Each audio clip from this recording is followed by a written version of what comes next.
तो चलिए शुरू करते हैं बिना किसी टाइम वेस्ट किए। आज हम लोग सीखने वाले हैं हाइट एंड डिस्टेंस। सामने ही एसएससी एमटीएस आ रहा है एग्ज़ाम, तो उसके लिए बहुत ही काम का एक टॉपिक है हाइट एंड डिस्टेंस। तो हाइट एंड डिस्टेंस में मैक्सिमम जो प्रॉब्लम है, मैक्सिमम क्या बोल रहा हूँ, 100% जो प्रॉब्लम है उसमें एक चीज़ हमेशा कॉमन रहेगा, वो रहेगा राइट एंगल ट्राइंगल। और राइट एंगल ट्राइंगल में अगर किसी साइड का अगर आपको मेजरमेंट निकालना होता है तो उसमें आपको क्या करना होता है, पाइथागोरस थ्योरम अप्लाई करना होता है, जो कि है hypotenuse square equal to perpendicular square plus base square. But इसमें बहुत टाइम वेस्ट होता है, हम लोग के पास टाइम बहुत कम है, तो कैसे शॉर्ट ट्रिक के साथ हम लोग ये हाइट एंड डिस्टेंस को सॉल्व करेंगे वही आज हम लोग सीखेंगे। तो इसमें जो सारा प्रॉब्लम है वो हम लोग करेंगे रेशियो से, मतलब वो एंगल के साथ उसके साइड का जो रेशियो है वो रेशियो पहले निकाल लेंगे। वो रेशियो अगर याद रखना है, याद रहेगा आप लोगों को, तो उस रेशियो से आप हाइट एंड डिस्टेंस का जो भी प्रॉब्लम आएगा ये झटाक से कर लेंगे। तो मेन स्टार्ट करने से पहले कुछ बेसिक सा चीज़ें हम लोग समझ लेते हैं। जैसे दो एंगल क्वेश्चन में हमेशा मेंशन किया रहेगा, एक होगा एंगल ऑफ एलिवेशन और एक होगा एंगल ऑफ डिप्रेशन। तो वो चीज़ क्या है वो पहले देख लेते हैं। जैसे मान लेते हैं आप यहाँ पे खड़े हैं और यहाँ से आप ऊपर की तरफ किसी को देख रहे हैं या प्लेन जा रहा है इसको देख रहे हैं, तो इसको बोलते हैं ये पैरेलल लाइन, इसको बोलते हैं एंगल ऑफ एलिवेशन। एंड अगर नीचे कुछ सामान है, अगर नीचे की तरफ कुछ ऑब्जेक्ट को आप देख रहे हैं तो इसको बोलते हैं एंगल ऑफ डिप्रेशन। तो ये दो टर्म आपको क्वेश्चन में हमेशा मिलेगा, angle of elevation and angle of depression. अगर एंगल ऑफ एलिवेशन मतलब ऊपर देख रहे हैं और एंगल ऑफ डिप्रेशन मतलब नीचे देख रहे हैं, अगर एंगल ऑफ एलिवेशन दिया रहेगा तो ठीक है, कोई प्रॉब्लम नहीं है। लेकिन अगर एंगल ऑफ डिप्रेशन क्वेश्चन में अगर दिया रहेगा तो उसको हम एंगल ऑफ एलिवेशन में कन्वर्ट कर लेंगे। कैसे कन्वर्ट करेंगे, उसके लिए हम लोग ऑल्टरनेट एंगल का जो ट्रिक है वो ट्रिक यूज करेंगे। ऑल्टरनेट एंगल का क्या होता है, अगर दो लाइन पैरेलल है, ये दो लाइन पैरेलल है और ये लाइन ये दो पैरेलल लाइन को इंटरसेक्ट कर रहा है, तो if this angle is theta then this angle also gonna be theta and this is called the alternate angle. और इसी टेक्निक को हम लोग यूज करेंगे एंगल ऑफ डिप्रेशन को एंगल ऑफ एलिवेशन में कन्वर्ट करने के लिए। तो पहले वो रेशियो देख लेते हैं कि रेशियो एंगल के साथ उसके साइड का जो रेशियो है वो क्या होता है, वो कैसे निकालते हैं वो पहले निकाल लेते हैं, उसके बाद प्रॉब्लम में आएंगे। और ये जो ट्रिक मैं दिखा रहा हूँ आपको रेशियो का, ये मेरा खुद का ट्रिक नहीं है, ये मैंने अपने टीचर से सीखा है जिसका नाम है आदित्य सर। तो उसका ही टेक्निक मैं आप लोगों को सिखाने वाला हूँ, जो कि है रेशियो से हाइट एंड डिस्टेंस का सारा प्रॉब्लम सॉल्व करने का। तो आइए देखते हैं। तो हाइट एंड डिस्टेंस में जो भी आपका प्रॉब्लम आएगा वो 90 डिग्री एंगल एक तो रहेगा ही, मतलब एक राइट एंगल ट्राइंगल रहेगा, ये तो आपका कॉन्फर्म है। लेकिन अदर टू एंगल क्या रहेगा ये देख लेता है। इनमें दो केस होता है,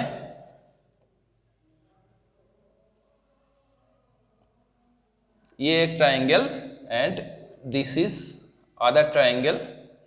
अच्छा, दिस एंगल इज 90 डिग्री,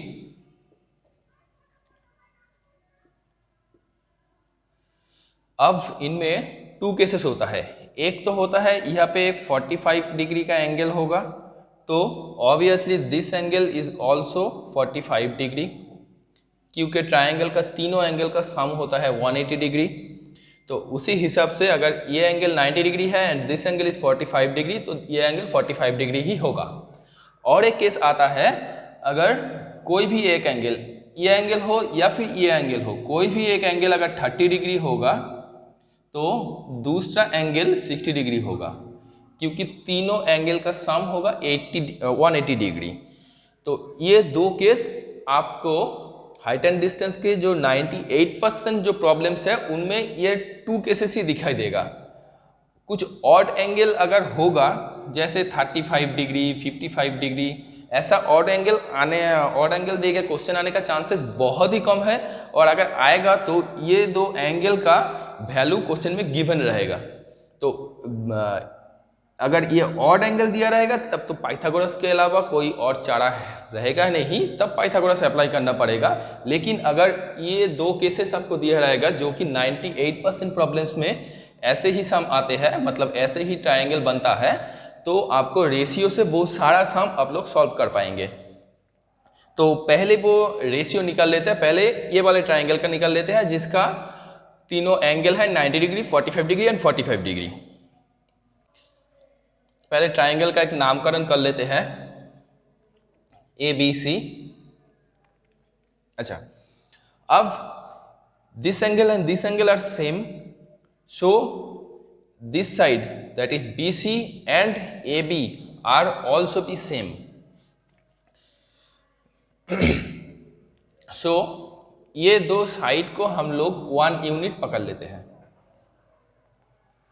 ये रूल्स तो आप लोग जानते ही होंगे, अगर दो साइड इक्वल होगा तो उस जो एंगल उस साइड से बना रहेगा वो साइड का मेजरमेंट भी इक्वल होगा। That is why AB equal to BC equal to 1 unit पकड़ते हैं। अब ये दो अगर 1 यूनिट है तो ये होगा हाइपोटेनस, तो हाइपोटेनस का वैल्यू हम लोग पाइथागोरस से फाइंड करेंगे, जो कि है hypotenuse square equal to P square plus B square, मतलब परपेंडिकुलर एंड बेस। अब परपेंडिकुलर है 1 यूनिट एंड बेस भी है 1 यूनिट, सो यहाँ पे बिठा देंगे 1 स्क्वायर प्लस 1 स्क्वायर, तो 1 plus 1 2, that is 2, therefore H equal to आएगा आपका √2, सो दिस साइड इज √2। तो अभी जो रेशियो क्या आ रहा है, ये तो 1 यूनिट ये तो हम लोग खुद से पकड़ लिए हैं, तो ये तो ओरिजिनल वैल्यू है नहीं, तो ये रेशियो के द्वारा हम लोग लिखेंगे।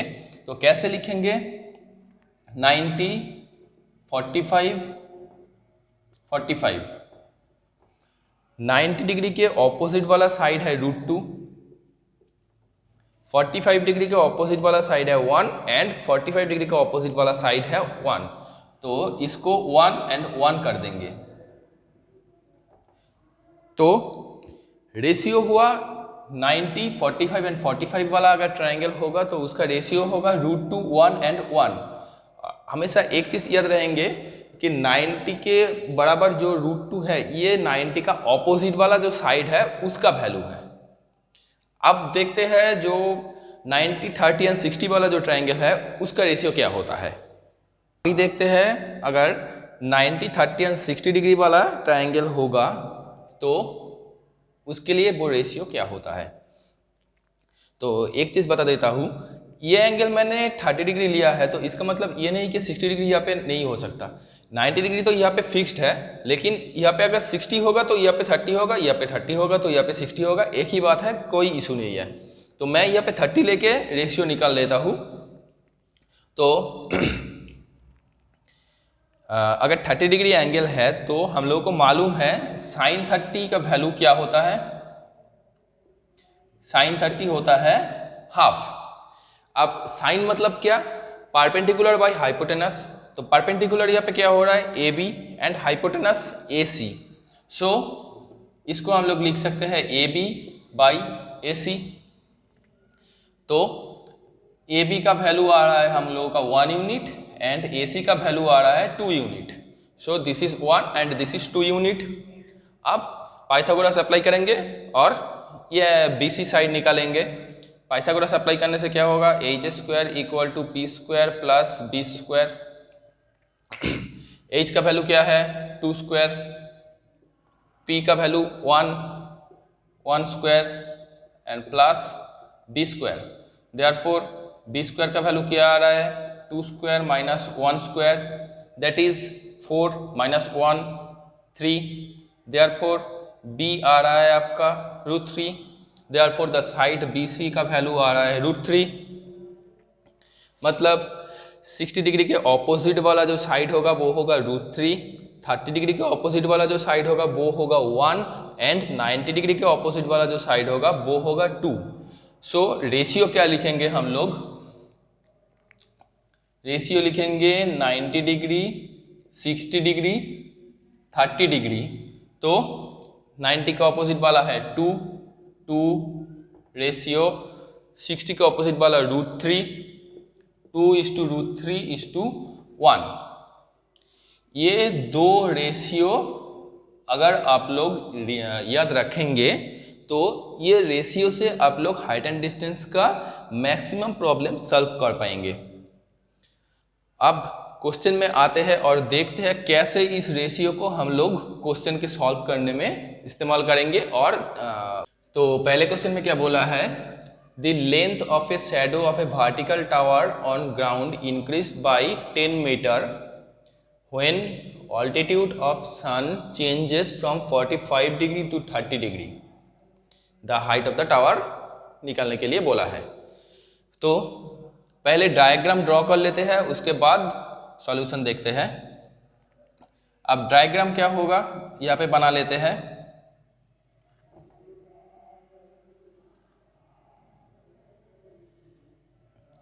यहाँ पे है सन A, B, C and D। CD का वैल्यू बोल दिया है 10 मीटर, ये एंगल बोला है 45 degree and this angle is 30 degree. अब पहले ये छोटा वाला ट्रायंगल को लेंगे, हम लोगों को AB का वैल्यू निकालना है। AB इक्वल टू क्या हो रहा है, बोल निकालना है। तो पहले ये छोटा वाला ट्रायंगल लेंगे, दैट इज ABC। इन ABC ट्रायंगल में this angle is 90 degree, so obviously ये 45 है तो ये एंगल भी आपका हो रहा है 45 डिग्री। अब दोनों एंगल 45 है तो रेशियो क्या आ रहा है, √2 1 and 1, दैट इज AB आ रहा है 1,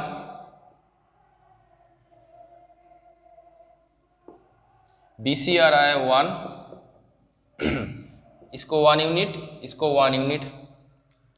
अब AC का वैल्यू निकालने की ज़रूरत है नहीं, तो अगर ज़रूरत है तो उसका वैल्यू है √2, वो इस क्वेश्चन में काम में नहीं आएगा तो उसको हम लोग नहीं लेंगे। अब आते हैं दूसरे ट्रायंगल में जो कि है ABD। अब ABD ट्रायंगल का रेशियो क्या होता है, ये एंगल है 30 डिग्री, तो ये बड़ा वाला एंगल क्या होगा, ये होगा ऑब्वियसली 60 डिग्री। तो तीनों एंगल क्या हो रहा है 90, 60 एंड 30। तो अकॉर्डिंग टू द रेशियो 90 के ऑपोजिट वाला साइड क्या होगा 2, 60 के ऑपोजिट वाला जो कि है BD उसका वैल्यू आएगा √3 एंड 30 के ऑपोजिट वाला साइड जो कि है AB उसका वैल्यू आएगा 1। तो अगर 45 डिग्री एंगल लिया तभी A का वैल्यू भी आया 1, और अभी अब बड़ा वाला ले रहे हैं 30, 60 एंड 90 तब भी AB का वैल्यू आ रहा है 1। तो इसमें प्रॉब्लम की कोई बात है नहीं। अगर वैल्यू चेंज होता है, मान लेते हैं कि यहाँ पे 45 डिग्री एंगल जब लेंगे तब आ रहा है 1 और 30 डिग्री एंगल ले रहा है तब कुछ और वैल्यू आ रहा है, जैसे कि 30 अगर ये होता, ये अगर 60 होता तो वैल्यू आ जाता √3। तो तभी हम लोग क्या करते थे, इसको पहले वाले जो रेशियो आ रहा है उसको √3 से मल्टीप्लाई कर देंगे थे तो ये साइड आपका इक्वल हो जाता। तो ठीक है, फिलहाल इस क्वेश्चन में AB का वैल्यू 1 है तो आगे करने की ज़रूरत है नहीं। तो AB का वैल्यू है 1, BD का वैल्यू क्या हो रहा है, BD का हो रहा है आपका √3, but it is given that CD equal to 10 metre and BC equal to हम लोग का निकला है 1। तो ये दो से हम लोग क्या बोल सकते हैं, CD इक्वल टू हो रहा है √3 - 1। तो √3 - 1 इसका हो रहा है 10 मीटर। हम लोग को निकालना है 1 यूनिट का वैल्यू जो कि है AB, मतलब हाइट ऑफ द टावर। तो 1 यूनिट निकालना है, तो √3 - 1 हो रहा है 10 यूनिट। तो 1 यूनिट क्या होगा 10 डिवाइडेड बाई √3 - 1। आप सिंप्लीफिकेशन करेंगे, मतलब ऊपर नीचे √3 + 1 से मल्टीप्लाई करेंगे तो क्या आएगा, ऊपर आएगा √3 + 1 और नीचे भी आएगा √3 + 1। इसको सिंप्लीफिकेशन करने से आएगा 10√3 + 1 और नीचे आएगा √3 square minus 1 square that is 3 - 1 and that is 2। सो नीचे आएगा आपका 2 से 10 को कैंसिल आउट करके आएगा 5। तो आपका हाइट ऑफ द टावर होगा 5 × √3 + 1 एंड दिस इज आंसर। इस क्वेश्चन में क्या बोला है, height of the tower is 125 metre, angle of depression, अभी एंगल ऑफ डिप्रेशन बोला है तो हम लोग एंगल ऑफ डिप्रेशन से काम नहीं करेंगे, काम करेंगे एंगल ऑफ एलिवेशन से ही। तो उसको एंगल ऑफ एलिवेशन में कन्वर्ट कर लेंगे, वो देखते हैं। पहले क्वेश्चन देख लेते हैं। Height of the tower is 125 metre and angle of depression of two object is 45 degree and 30 degree. They are same side of the tower, distance between the object is, दोनों ऑब्जेक्ट के बीच का जो distance है वो निकालने के लिए बोला है। और ये क्वेश्चन आपका आया था एसएससी सीजीएल में एंड एलडीसी में 2017। अच्छा तो पहले जो करते हैं डायग्राम ड्रॉ, वो डायग्राम पहले ड्रॉ कर लेते हैं। ये हो रहा है आपका टावर,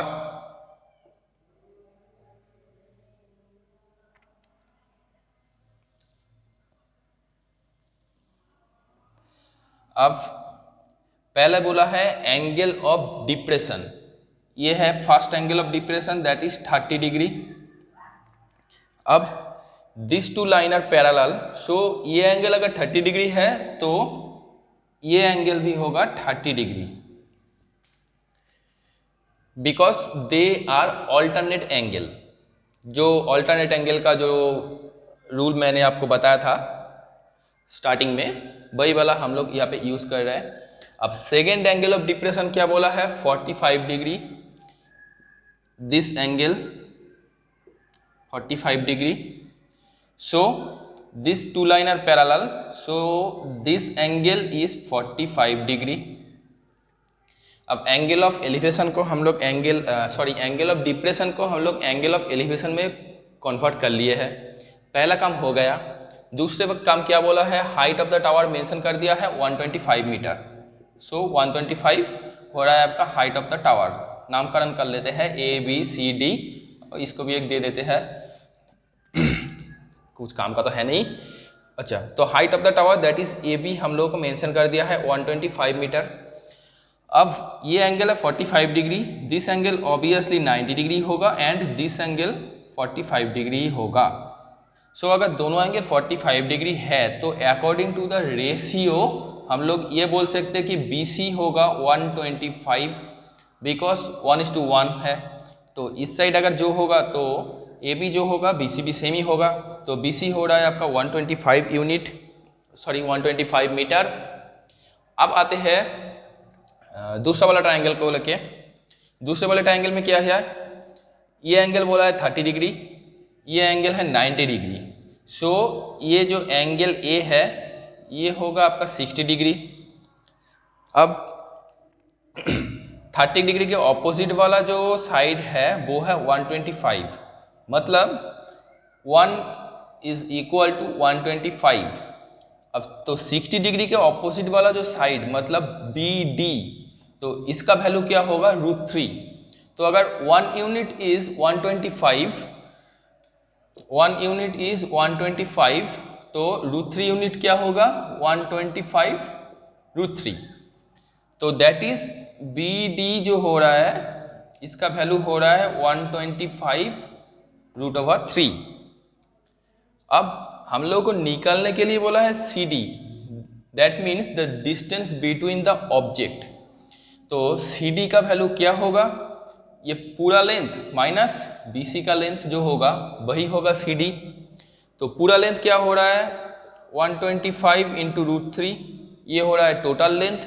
उससे हम लोग माइनस करेंगे BC, दैट इज 125 मीटर। तो इसको 125 कॉमन ले लेते हैं तो आता है √3 - 1 and your answer is 125 × √3 - 1 metre is the distance between the object. उसमें क्या बोला है, angle of elevation from the top of the tower from 2 point at a distance 4 metre and 9 metre from base of the tower. and they are on same straight line with it are complementary. Find height of the tower. ये question आपका आया था SSC CGL 2018 में। तो पहले जो काम हम लोग करते हैं वो पहले कर लेते हैं, उसके बाद देखते हैं कैसे सॉल्व करते हैं। पहले फिगर ड्रॉ कर लेंगे। ये रहा आपका टावर,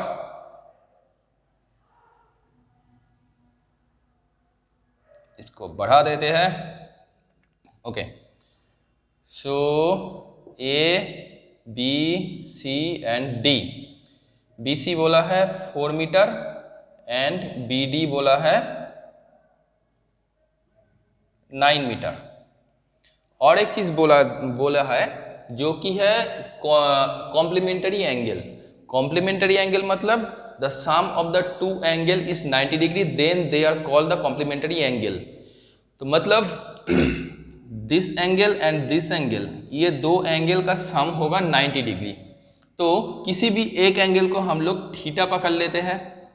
तो अगर ये एंगल हुआ थीटा तो इस एंगल का वैल्यू क्या होगा 90 डिग्री माइनस थीटा। अभी आया ना ये एंगल का सम एंड इस दो एंगल का सम 90 degree minus theta plus theta, तो सम हुआ 90 डिग्री। मतलब दो एंगल का सम अगर हुआ 90 degree then they are called the complementary angle and this is the given in this question. अब अगर कॉम्प्लीमेंटरी एंगल रहेगा तो इस क्वेश्चन में हम लोग पाइथागोरस भी अप्लाई नहीं करेंगे और रेशियो भी अप्लाई नहीं करेंगे, कुछ और अप्लाई करेंगे। वो क्या है, when the angle are complementary then height of the tower और height of the perpendicular, जो भी आप बोलेंगे तो मतलब ए बी, उसका वैल्यू होगा जो डिस्टेंस आपका दिया है वो डिस्टेंस का multiplication and root over, that is A B equal to root over of 4 into 9 equal to root over करेंगे तो 4 का आएगा 2 बाहर एंड 9 का आएगा 3 बाहर, तो आएगा 6 मीटर। तो ए बी का वैल्यू होगा 6 metre and this is the given answer. Just कुछ ही सेकंड लगा। अगर ये चीज आपका रिमेंबर रहेगा कि अगर एंगल कॉम्प्लीमेंटरी है देन परपेंडिकुलर और the height of the tower, जो भी आप लोग बोलेंगे उसका वैल्यू होगा root over of d1 into d2। इससे आप लोग बड़ी आसानी से कर पाएंगे, बस पेन का इस्तेमाल भी करना नहीं होगा। Is to pillar A and B of same height are on opposite side of a road 40 meter wide. Angle of elevation of A and B 30 degree and 45 degree form a point on the road. What is the distance between the point from pillar A? तो पहले figure draw कर लेते हैं। क्या बोला है, दो pillar है सेम हाइट का A and B। ये है एक पिलर, ये है बीच का रोड और ये है पिलर B। ये रोड के बीच का कोई भी एक पॉइंट है। ये है पिलर A, ये है पिलर B।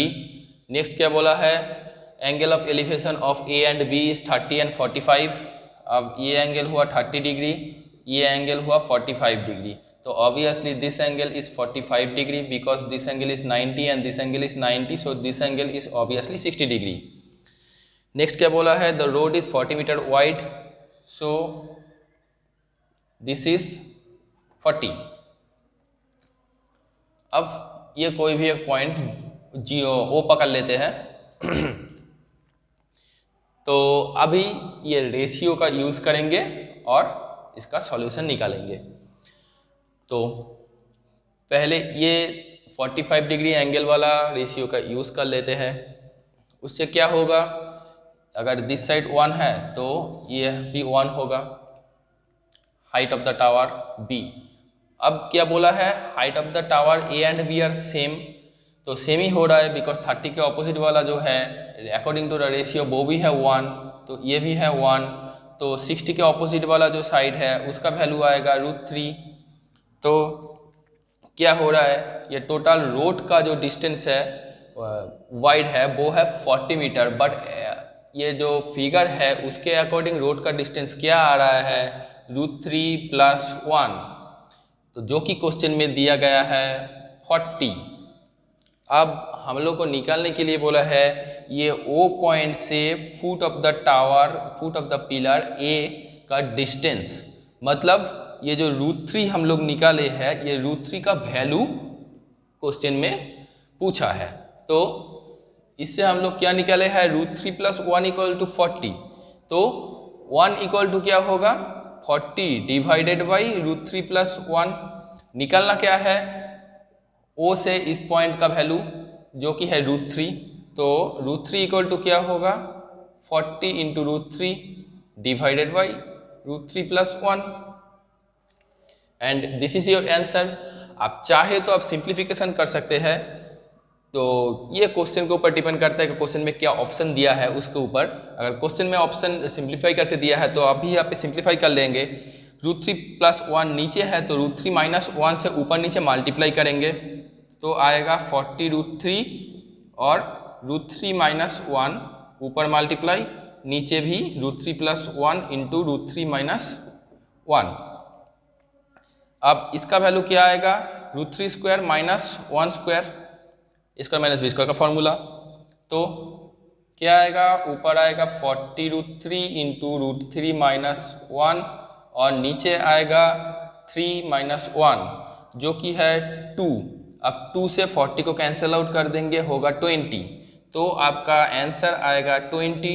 √3 को ब्रैकेट के अंदर डाल देते हैं तो √3 × √3 होगा 3 माइनस √3 के साथ 1 को मल्टीप्लाई करने से आएगा √3। सो दिस इज योर आंसर। और अगर इस तरीके से लिखेंगे तो आएगा 20 √3 × √3 - 1, दोनों सेम है, जो क्वेश्चन में ऑप्शन में दिया रहेगा वो वाला हो जाएगा। एंड ये था आपका CGL मेन का क्वेश्चन। अब देख रहे हैं कि रेशियो का इस्तेमाल करके कैसे CGL मेन का क्वेश्चन भी आसानी से आप लोग कुछ ही सेकंड में सॉल्व कर सकते हैं। तो आज के लिए बस इतना ही, मिलते हैं नेक्स्ट वीडियो में।